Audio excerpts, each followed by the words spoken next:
trying to get these things out. They're little rubber bushings called a silent block. At least that's what the Europeans call them.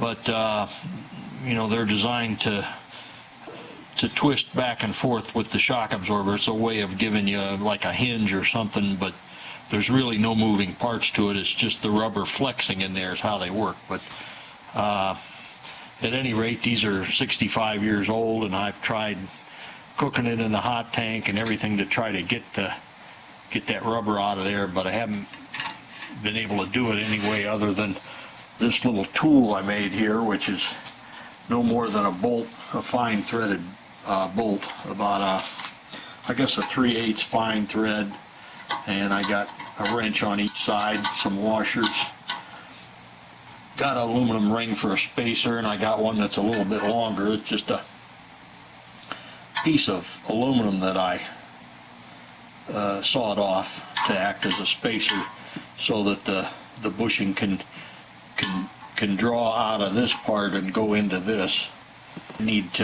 I don't have a lot of thread here on my bolt, so I need to be able to allow for that.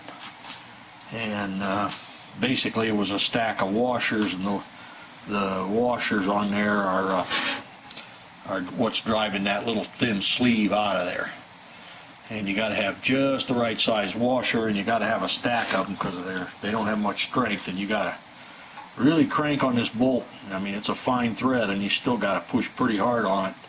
So they're in there pretty tight. Of course, they've been in there for 65 years, but I am getting it out anyways. But that's what I came up with. Well, fooling around with the washers and stuff didn't work too well. So what I came up with was the same idea of using an aluminum spacer like this to draw the silent block out so it would have a place to go. Now this flat spot on here is because they always seem like they got a weld somewhere, so that's to clear the weld at the bottom so it don't interfere with it, and it sits flat.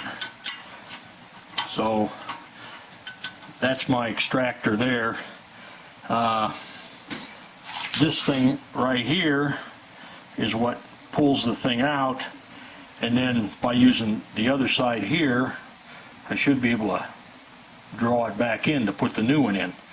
And this part in the center here is cleared for the metal piece in the center of the thing. So this will put it in there, and this end here pulls it out.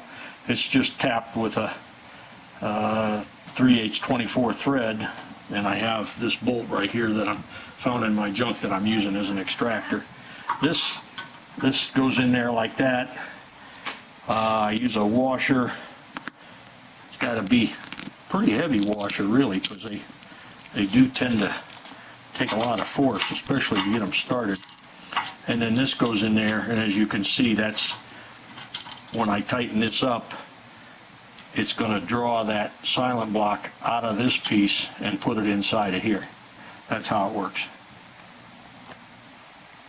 Okay, I use this narrower ring here to pull it this far. I get it out that far, and then I use this longer one to get it the rest of the way. The reason for the two different ones is I only have a certain length of thread on this bolt I found. I suppose I could put a die on there and chase these threads up a little further, but that seems like a lot of effort, so I just made two rings. That was easy to do.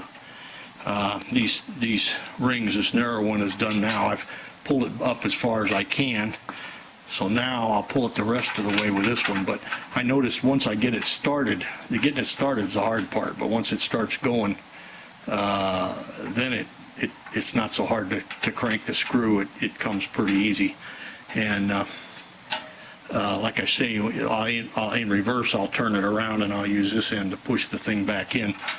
But I think you can see here that silent block, this thing isn't very concentric with the outside because the rubber's all shot on one side from all those years. And so yeah, I really can't use a bolt any bigger than what I got here. I would say 7/16 would be too much for it. because if this thing being not concentric like it is, I'd never be able to get the thread started in there. It wouldn't line up right. In fact, I probably could have used maybe a quarter 28 or something screw to try to get that to use as a screw to withdraw this thing. If I'd had a bolt that size, that might have been even better.